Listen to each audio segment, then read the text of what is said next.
Hello everyone, welcome back to my channel. आज है 24 मार्च और हम लोग पढ़ेंगे 23 मार्च से बनने वाले करंट अफेयर्स के सभी इम्पोर्टेंट क्वेश्चंस और साथ ही सभी क्वेश्चन से जुड़े इम्पोर्टेंट फैक्ट्स भी डिस्कस करेंगे। तो चलिए स्टार्ट करते हैं आज का सेशन। आज का पहला सवाल है, अंतर्राष्ट्रीय वन दिवस 2025 की थीम क्या है? हर साल 21 मार्च को अंतर्राष्ट्रीय वन दिवस प्राकृतिक संसाधनों की सुरक्षा करने, वनों के महत्व और वनों के संरक्षण और सतत विकास को बढ़ावा देने के उद्देश्य से मनाया जाता है।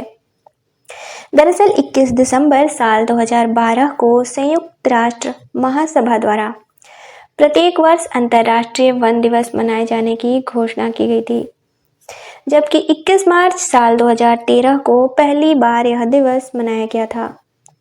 अब यह दिवस 21 मार्च को ही क्यों मनाया जाता है? तो दरअसल 21 मार्च को दिन और रात बराबर होते हैं, जो कि प्रकृति और पारिस्थितिकी संतुलन का प्रतीक है। साल 2025 के लिए अंतर्राष्ट्रीय वन दिवस की थीम है वन और खाद्य। तो इसका राइट आंसर हो जाएगा ऑप्शन ए, वन और खाद्य। अब मार्च महीने के कुछ और इम्पोर्टेंट डेज और उनके थीम। शून्य भेदभाव दिवस हर साल 1 मार्च को मनाया जाता है और साल 2025 के लिए इस दिवस की थीम है हम एक साथ खड़े हैं। विश्व वन्य जीव दिवस हर साल 3 मार्च को मनाया जाता है और साल 2025 के लिए इसकी थीम है वन्य जीव संरक्षण, वित्त, लोगों और ग्रह में निवेश। राष्ट्रीय सुरक्षा दिवस हर साल 4 मार्च को मनाया जाता है और साल 2025 के लिए इसकी थीम है विकसित भारत के लिए सुरक्षा और कल्याण महत्वपूर्ण। अंतर्राष्ट्रीय महिला दिवस हर साल 8 मार्च को मनाया जाता है और साल 2025 के लिए इसकी थीम है एक्सेलरेट एक्शन। धूम्रपान निषेध दिवस हर साल मार्च महीने के दूसरे बुधवार को मनाया जाता है और साल 2025 के लिए इसकी थीम है धूम्रपान के आकर्षण को उजागर करना। विश्व उपभोक्ता अधिकार दिवस हर साल 15 मार्च को मनाया जाता है और साल 2025 के लिए इसकी थीम है स्थायी जीवन शैली के लिए एक उचित परिवर्तन। राष्ट्रीय टीकाकरण दिवस हर साल 16 मार्च को मनाया जाता है और साल 2025 के लिए इसकी थीम है टीके सभी के लिए काम करते हैं। आयुध निर्माण दिवस हर साल 18 मार्च को मनाया जाता है। विश्व गौरैया दिवस हर साल 20 मार्च को मनाया जाता है और साल 2025 के लिए इसकी थीम है प्रकृति के नन्हे दूतों को सम्मान। और अंतर्राष्ट्रीय प्रसन्नता दिवस हर साल 20 मार्च को मनाया जाता है और साल 2025 के लिए इसकी थीम है देखभाल और साझाकरण। और अंतर्राष्ट्रीय वन दिवस हर साल 21 मार्च को मनाया जाता है और साल 2025 के लिए इसकी थीम है वन और खाद्य। अगला सवाल है, खेलो इंडिया पैरा गेम्स 2025 का आयोजन कहाँ किया जा रहा है? तो खेलो इंडिया पैरा गेम्स 2025 यह इसका दूसरा संस्करण है, जिसका आयोजन नई दिल्ली में किया जा रहा है, जो कि 20 से 27 मार्च 2025 तक चलेगा। दिल्ली में यह कहाँ किया जा रहा है? तो दिल्ली में 3 स्थानों पर किया जा रहा है। ये 3 स्थान कौन से हैं? तो जवाहरलाल नेहरू स्टेडियम, इंदिरा गांधी स्टेडियम और doctor Karni Singh shooting range.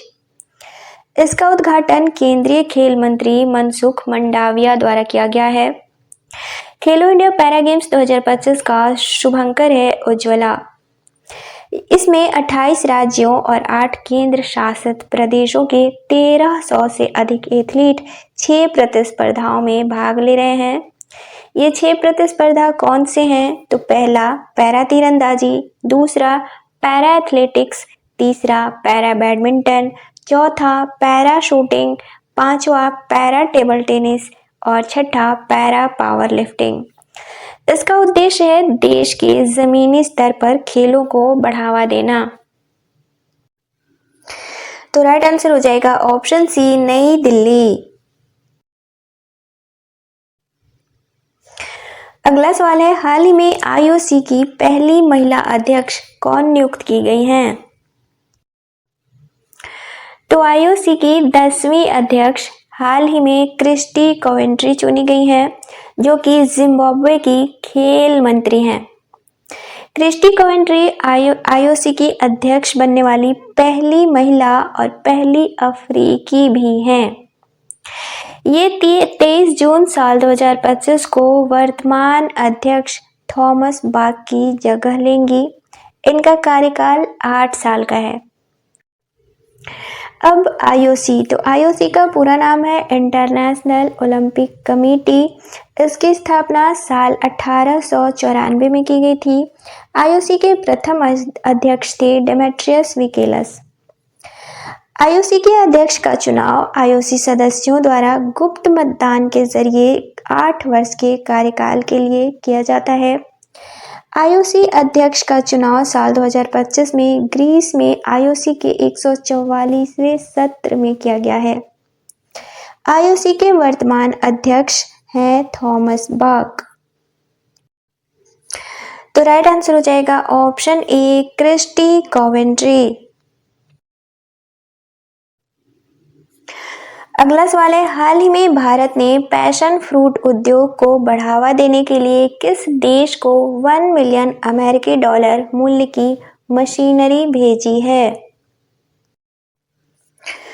तो हाल ही में भारत सरकार ने अपने पैशन फ्रूट उद्योग को बढ़ावा देने के उद्देश्य से 1 मिलियन अमेरिकी डॉलर का कृषि अनुदान सूरीनाम को भेजा है। अब इससे फायदे क्या होंगे? तो सूरीनाम के कृषि उद्योग के साथ भारत सूरीनाम के द्विपक्षीय संबंधों को भी मजबूती मिलेगी।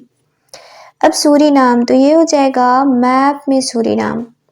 सूरीनाम की राजधानी है पारामारिबो, यहाँ की करेंसी है सूरीनाम डॉलर और यहाँ के वर्तमान प्रेसिडेंट है चान संतोखी। तो राइट आंसर हो जाएगा ऑप्शन सी, सूरीनाम। अगला सवाल है, 57वां senior national kho kho championship 2025 का आयोजन कहाँ किया जाएगा? तो senior national kho kho championship 2025 यह इसका 57वां संस्करण है, जिसका आयोजन 31 मार्च से 5 अप्रैल 2025 तक किया जाएगा, जो कि ओडिशा के पुरी में किया जाएगा।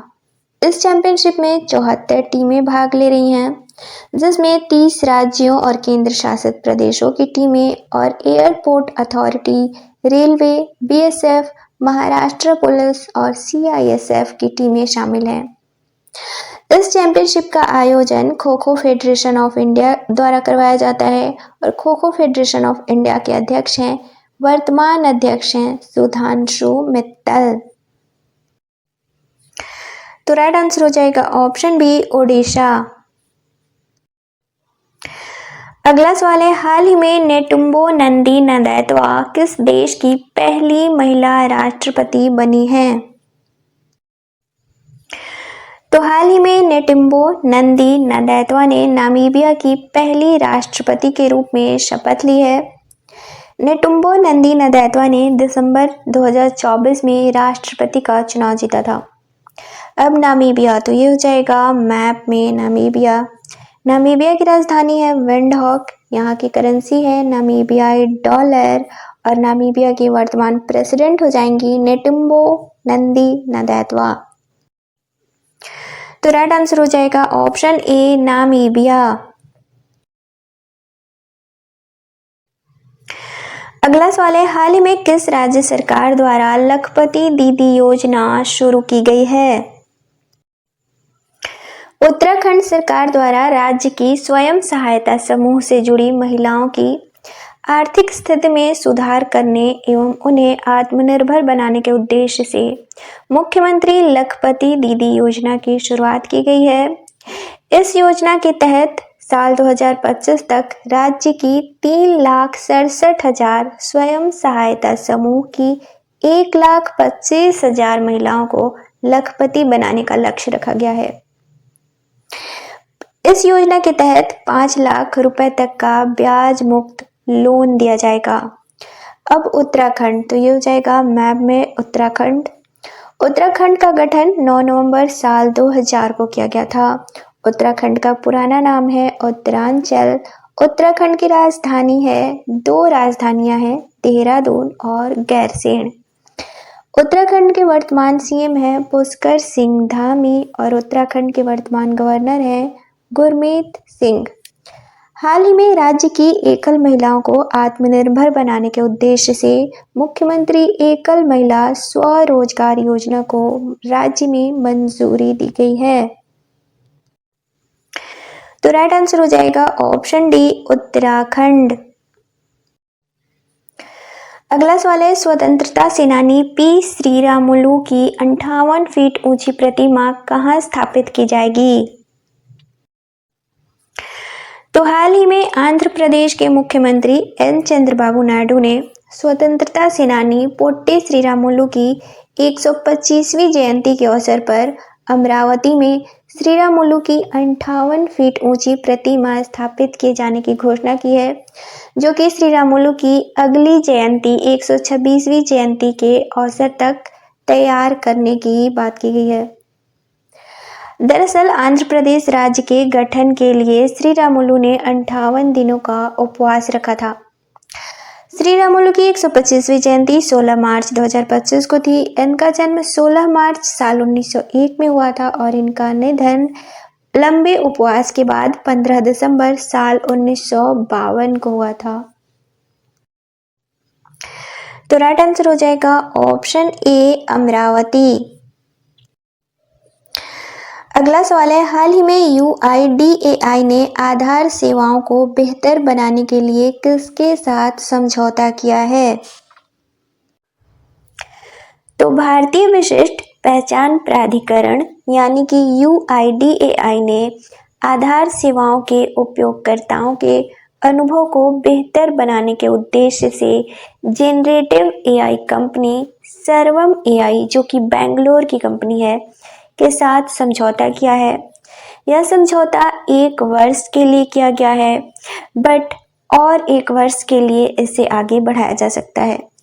इस साझेदारी के तहत सर्वम AI 10 भारतीय भाषाओं में अपना वॉइस आधारित AI समाधान तैनात करेगा, जिससे आधार नंबर धारकों के साथ रियल टाइम पर बातचीत की जा सकेगी। ये 10 भाषाएं कौन सी हैं? तो हिंदी, अंग्रेजी, तेलुगु, तमिल, मराठी, गुजराती, कन्नड़, उड़िया, पंजाबी और मलयालम। UIDAI के वर्तमान CEO हैं भुवनेश कुमार। तो राइट आंसर हो जाएगा ऑप्शन सी, सर्वम AI। अब लास्ट डे यानी कि सैटरडे को पढ़े गए क्वेश्चंस का रिवीजन करेंगे। तो सैटरडे का पहला क्वेश्चन था, अंतर्राष्ट्रीय प्रसन्नता दिवस कब मनाया जाता है? तो इसका राइट आंसर था ऑप्शन डी, 20 मार्च। अगला सवाल था, हाल ही में किस देश द्वारा पहली G20 व्यापार और निवेश कार्य समूह बैठक की मेजबानी की गई है? तो इसका राइट आंसर था ऑप्शन ए, दक्षिण अफ्रीका। अगला सवाल था, हाल ही में स्केचर्स ने किसे अपना ब्रांड एम्बेसडर नियुक्त किया है? तो इसका राइट आंसर था ऑप्शन ए, जसप्रीत बुमराह। अगला सवाल था, हाल ही में आदर्श महिला हितैषी ग्राम पंचायत पहल की शुरुआत किसके द्वारा की गई है? तो इसका राइट आंसर था ऑप्शन ए, केंद्र सरकार। अगला सवाल था, हाल ही में RBI ने किस देश के केंद्रीय बैंक के साथ एक समझौते पर हस्ताक्षर किए हैं? तो इसका राइट आंसर था ऑप्शन ए, मॉरिशस। अगला सवाल था, हाल ही में कबड्डी विश्व कप 2025 का आयोजन कहाँ किया गया है? तो इसका राइट आंसर था ऑप्शन ए, इंग्लैंड। अगला और सैटरडे का लास्ट क्वेश्चन था, नौसैनिक अभ्यास वरुण का संबंध भारत और किस देश से है?